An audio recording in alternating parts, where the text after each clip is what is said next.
23-year-old medical student cinema hall నుంచి బయటకు వచ్చింది, కానీ ఇంటికి ఎప్పటికీ చేరలేదు. ఆ ఇన్సిడెంట్ తర్వాత దేశవ్యాప్తంగా ప్రొటెస్టులు అలాగే మానభంగ చట్టాలన్నీ ట్రాన్స్ఫార్మ్ అయ్యాయి. వాళ్ళలో ఒకరైన ఆ మైనర్ అబ్బాయి వీళ్ళ దగ్గరకు వచ్చి మీరు ఎక్కడికి వెళ్ళాలి అని అడిగాడు. వీళ్ళేమో మేము ద్వారకాకి వెళ్ళాలి అని చెప్పారు. అటువైపే బస్సు వెళ్తుంది, రండి ఎక్కండి అన్నారు. అండ్ వీళ్ళు చేసిన తప్పు ఏంటి అంటే ఎక్కడం బస్. జ్యోతిని బస్ లో బ్యాక్ సైడ్ కి లాక్కు వెళ్లి ఒకరి తర్వాత ఒకరు అతి కిరాతకంగా అత్యాచారం చేశారు.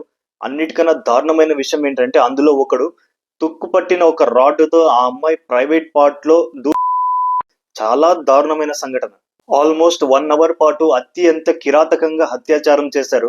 ఆవిడ అన్న మాటలు ఏంటి అంటే పోలీస్తో, నాకు ఈ గతి పట్టించిన ఏ ఒక్కరిని వదలకండి అని. ఆవిడ శాశ్వతంగా కన్ను మూశారు.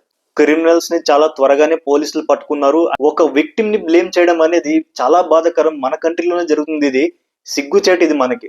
మార్చ్ 20, 2020 ఆ మైనర్ కి తప్ప మిగతా నలుగురికి ఉరి తీసేశారు ఆ రోజు.